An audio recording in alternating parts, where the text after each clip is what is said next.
communiqué de presse, l'intersyndicale, Sud Industrie, CGT et CFDT assignent l'entreprise Bombardier Transport France devant le tribunal judiciaire.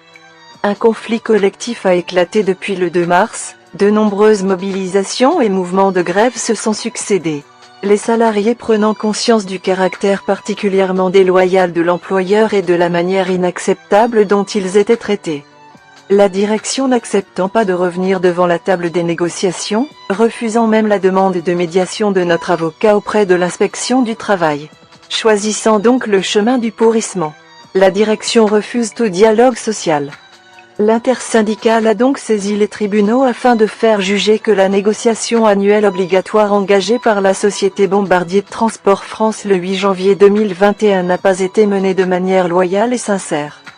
L'intersyndicale sollicite en conséquence l'annulation de ces NAO et la condamnation de Bombardier Transport France à engager de nouvelles NAO au titre de l'année 2021. Pourquoi cette action? Le principe qui prévaut dans toute négociation est la loyauté. Elle suppose de mettre les négociateurs à armes égales de connaissances, en leur permettant de disposer d'informations loyales, sincères, complètes et vérifiables. Or, aucun élément n'a été versé lors des NAO, et alors même que l'employeur s'appuyait sur la situation économique et ses résultats pour s'opposer aux demandes des organisations syndicales.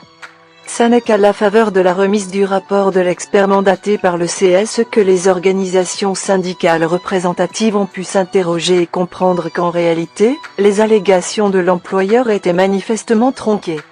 Pour les faits, l'expert a pu démontrer que si Bombardier Transport France faisait état de pertes, c'était en réalité à raison de pénalités subies par d'autres sites de Bombardier Transport, notamment celui de Bruges, qui avait connu de nombreux retards dans l'exécution de ses contrats.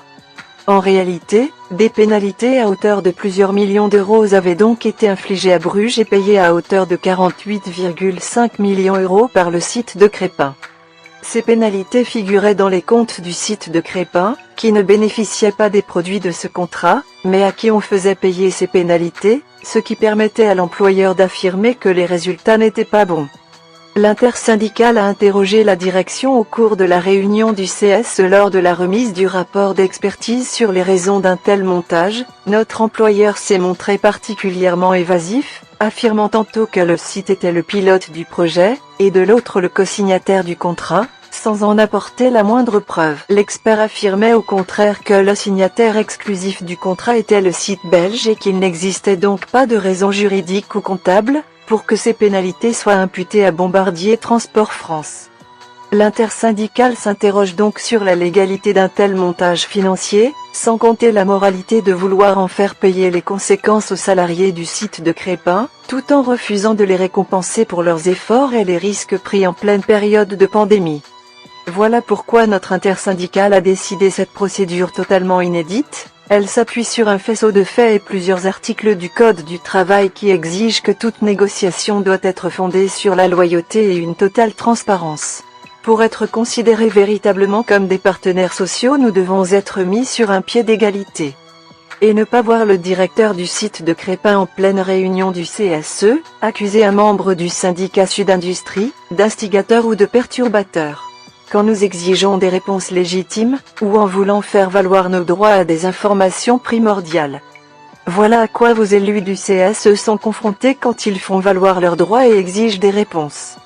Fini le dialogue social, place à l'intimidation et à la fin de tout respect et considération. La direction est avertie, nous ne lâcherons rien.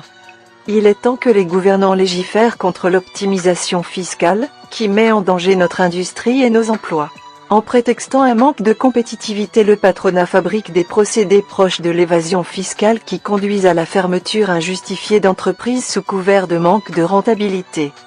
Nous appelons les salariés à une assemblée générale d'information ce mercredi 9 juin à 9 h, devant l'Aquarium. C'est ensemble et unique que nous gagnerons, votre syndicat Sud Industrie secteur ferroviaire. Mais ne me raconte plus que tu es innocent. Parce que c'est une insulte à mon intelligence. Et ça me rend de mauvaise humeur. Alors qu'à Montesco. Bombardier.